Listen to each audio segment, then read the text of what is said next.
Ya, ingat nggak setelah 12 tahun kita berada di WTCI, banyak banget perubahan-perubahan yang udah kita alamin ya sekeluarga. Terutama Adrian, dimana ingat nggak waktu dia sekolah di Amerika?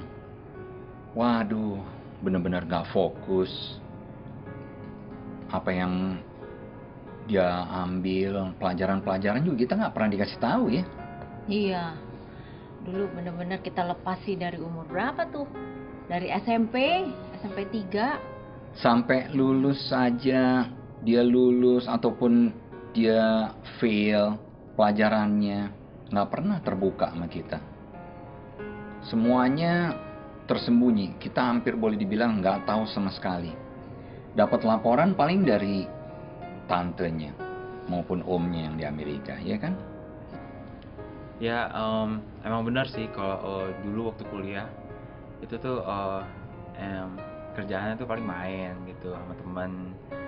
Kayak kenapa ya?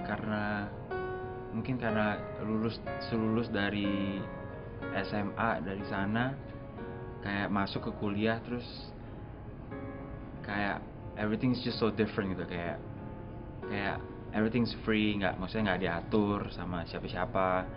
Dan ya saya emang tinggal sama om tante saya, tapi nggak terlalu dikontrol sama mereka. Jadi saya tuh merasa kayak, oh you know what, I can do whatever I want to do gitu. Kayak jadi saya nggak ada tujuan, saya nggak saya dan juga saya nggak ada dream gitu. Jadi saya nggak tahu saya mau ngapain. Jadi ended up playing around, nggak serius sama kelas-kelas saya.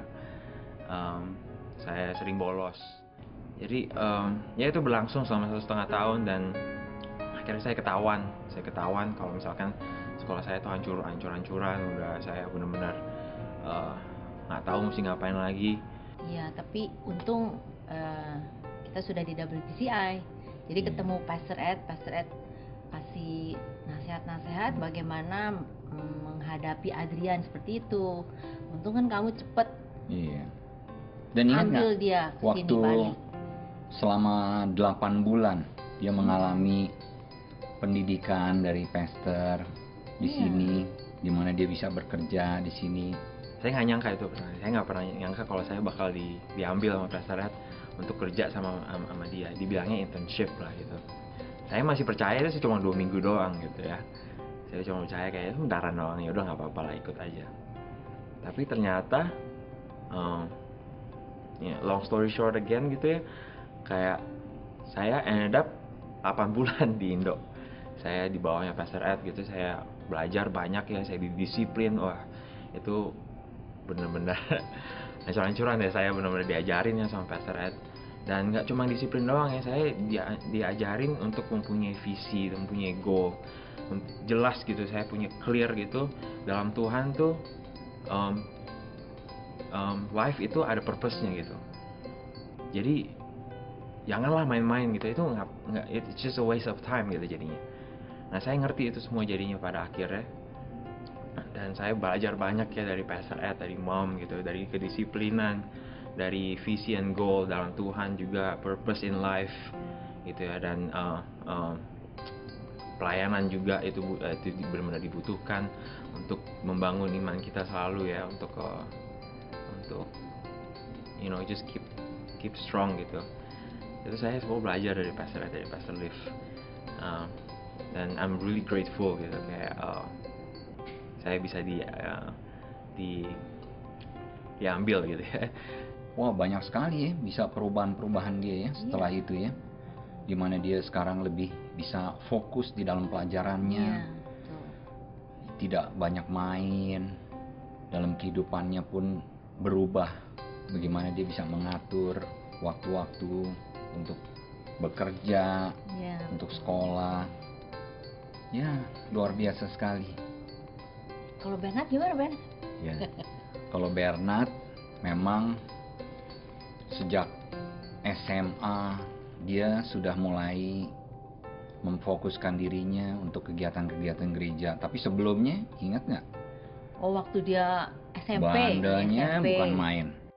Nah, yang papi mami saya ngomongin itu bener banget kalau bagaimana saya dulunya. Di rumah saya paling jago yang namanya ambil hati, nggak tahu gimana caranya. Saya sendiri juga kadang-kadang bingung gitu. Makanya terbukti sekarang sudah banyak hati-hati yang saya sudah ambil. Ya, ya saya mau cerita bagaimana dulu saya di sekolah. Saya di sekolah itu bener banget, tiba-tiba ada teman papa yang samperin papa dan bilang, kok Bernard jadi jagoan jalan di tengah jalanan ngajakin berantem lawannya. Itu benar-benar terjadi waktu saya masih kelas sekitar 5 SD. Saya emang udah nguasain SD itu dari kelas 3 sampai saya kelas 6 dan berlanjut terus sampai SMP. Dan di situ banyak kejadian-kejadian yang menyeramkan. Kalau jamnya perpustakaan di mana anak-anak harus turun semua ke perpustakaan dan meninggalkan tas-tas mereka, saya pasti orang paling belakang yang keluar duluan untuk masuk perpustakaan karena saya nunggu sampai ruangan kelas kosong dan dompetnya satu-satu saya ambilin 1000. Jadi sampai rumah saya punya uang banyak. Tapi karena saya begitu baik di rumah, jadi saya bagikanlah uang itu ke anggota keluarga. Makanya mereka nggak pernah tahu. Mereka pikir itu adalah uang jajan yang saya terima, saya simpan. Nah itu sih salah satu cerita aja. Ada cerita lain lagi juga bagaimana saya didatangi oleh 5 orang tua dari teman perempuan saya. Karena saya begitu jahilnya, semua perempuan nggak ada yang suka sama saya waktu itu. Saya tarik-tarik rambutnya, saya ilangin bolpennya, saya pinjem barangnya dan saya nggak kembalikan. Sampai akhirnya orang tua itu telepon sama saya. Bahkan ada yang datang ke sekolah, tapi saya selalu kabur dari kelas. Saya nggak mau temuin orang tuanya. Tapi for some reason kena juga karena mereka ngomong sama guru saya dan akhirnya guru saya panggil orang tua saya. Kita terus nggak pernah bolong atau nggak pernah sampai jauh, selalu deket dengan youth-nya WTCI. Jadi terus diisi dan dirubahkan sampai sekarang kan kita bisa petik hasilnya. Ya betul juga sih. Betapa Bernard sekarang sudah melayani dan kita lihat cita-citanya untuk pelayanan seterusnya di dalam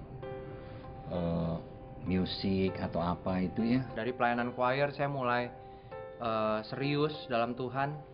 Dan saya tuh orangnya kalau udah melakukan suatu hal dengan serius, saya akan terus tingkatkan keseriusan saya sampai ke tempat di mana yang saya inginkan gitu. Jadi dari choir terus Tuhan percayakan untuk menjadi pemimpin choir, sampai akhirnya saya dipercayakan boleh menjadi singer. Itu semua atas didikan yang saya nggak pernah tahu sebenarnya didikan siapa, orang di belakang layarnya itu siapa. Ternyata ada Pastor Ed dan Pastor Liv yang didik saya melalui ketua-ketua yang mereka telah tentukan, ketua choir pada saat itu, ketua singer pada saat itu.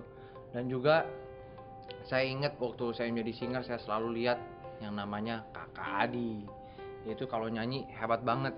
Nah, jadi saya lihat dia gimana dia nyanyi, terus saya pelajarin. Wah, dan saya merindukan bagaimana saya bisa nyanyi seperti dia, bahkan harus lebih hebat dari Kak Adi. Gitu. Ya saya berterima kasih banget selama kira-kira lebih dari 6 tahun saya di WTCI. Saya bertumbuh secara luar biasa dan terutama cinta akan Tuhannya terus bertumbuh. Karena saya tahu itu adalah kunci dari semua keberhasilan, yaitu adalah cinta akan Tuhan melalui advice dari leader-leader yang ditentukan dalam hidup saya. Aku kan pernah juga cerita tuh ke kamu, dimana aku tuh pernah mengalami perasaan tuh bahwa apakah anak-anak ada kepahitan nggak ya ke aku? Karena aku tuh dulu tahu sendiri kan, galak banget. Anak-anak bandel sedikit aku pukulin, kadang-kadang malah aku kunciin ke belakang kamar mandi. Makanya sempet waktu itu pernah ingin bertanya, ingin sharing ke anak-anak, kira-kira tuh anak-anak punya kepahitan nggak ke aku? Oh iya, lu inget nggak? Dulu kita selalu dibawa ke kamar mandi yang paling creepy di belakang. Kamar mandi pembantu. Iya, udah nggak ada lampu. Waduh itu. Ubinnya juga nggak jelas. Ada kecoa kelabang, lu gue paling takut. Itu gimana ya ceritanya? Kayaknya selalu lu dimasukin duluan ke situ baru gua. Emang. Oh, ya? Gue inget banget itu. Sama papa ya. Tapi yang lucunya, Nat, gue memang sering masukin sendiri kan. Nangis, gue serem banget itu WC. Terus kadang-kadang lu juga pernah masukin sendirian gitu kan. Wah, udah. Gue dari Jawa ya, gue dengerin, gue kasihan banget ini anaknya. Gue tahu rasa lu. I know you're suffering gitu kan. Cuma ya pernah sekali kita berdua Nat dimasukin. Wah. Tapi gue nangis terus ya. Gue nangis. Walaupun lu ya. Gue nangis julit-julit nih. Lu gimana? Gue gak nangis Nat. Loh, kenapa? Habis gue ditemenin sama lu. Waduh, kurang aja. Iya, gue ngerasa ya udah nggak apa-apa lah kita berdua. Oh, Gitu loh. pantesan gue ingat waktu itu lu tarik-tarik gue udah Nat, jangan Iya, nangis, iya, udah udah, Nat, jangan jangan nangis, nangis, jangan nangis. Udah ada kecoa nih, ada Tapi tahu kecoa. nggak yang lucunya? Si papa tuh tahu. Papa ambil lu, keluarin. Oh, gue gua keluar. ditinggal di situ. Oh, Gue yang jerit-jerit sekarang. Gue tahu-tahu. Terus ingat ya yang waktu itu kita diusir berdua keluar.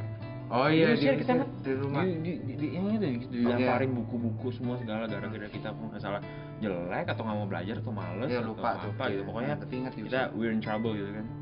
Aku merasa tuh bahwa dulu kayaknya aku salah mendidik mereka dengan keras begitu. Ya, kita sedikit-sedikit memang mesti berubah. Seperti kayak di jalan juga kan aku mulai berubah. Untuk tidak emosi di jalan. Sejak papa ke WTC itu jadi bukannya cuma sedikit-sedikit sih sebenarnya berubah, tapi tiba-tiba tuh bisa 180 derajat pokoknya berubah. Iya. Dari yang nggak pernah, dari yang selalu kalau marah tuh main tangan gebukin, kayak benar-benar tough gitu, tapi sekarang mungkin cuma nasihat gitu, Bisa lebih kayak bisa teman lebih juga ya. trust kita gitu sebagai anak, kita bisa grow back, become a better person gitu ya. Ya. Ya itulah, kalau kamu gimana nih perubahannya? Oh, gue mau cerita satu hal tentang mama. Gue tanya nih, Mah, perubahan apa sih yang mama alamin selama di WTCI? Pertama kali jawabannya langsung, waduh, ya pokoknya mama sih seneng bisa melihat kalian berubah. Terutama papa. Loh, saya bingung pertanyaan gue. Ya kan lu tahu dong pertanyaan gue untuk mama gitu. Mama perubahan apa? Jadi intinya, mama tuh udah keren dari dulu. Waduh, terus bingung, gue pikir gimana bingung. Oh, tapi ternyata ada satu yang gue inget. Si mama itu selalu dulu ikutin pendeta gitu. Wah, pendeta ini ke gereja ini, ikutin pendeta ini ke gereja ini. Jadi nggak pernah menetap untuk di sebuah gereja gitu. Ternyata setelah ketemu WTCI, nah inilah sebenarnya perubahan mama yang mungkin mama sendiri juga nggak tahu bahwa dia berubah secara pemikirannya, bahwa dia mengerti bahwa untuk tertanam di satu gereja itu sangat penting. Tapi biar gimana juga, ya kita nih memang perubahan-perubahan ini belum membuat kita sebagai suatu keluarga yang perfect, ya kan? Iya, kadang-kadang aja kamu mesti marah, udah kayak Tom and Jerry begitu. Ya, kamunya yang bikin saya marah, ya terang aja lah saya marah. Ya tapi itulah sebabnya, makanya kita selalu mesti ingat, kita tuh selalu harus berjuang terus untuk lebih lagi untuk perubahan-perubahan ini. Ya, berjuang terus menuju kesempurnaan yang Tuhan mau. Ya, teori boleh begitu, praktekkan dong. Betul, mari kita praktekkan.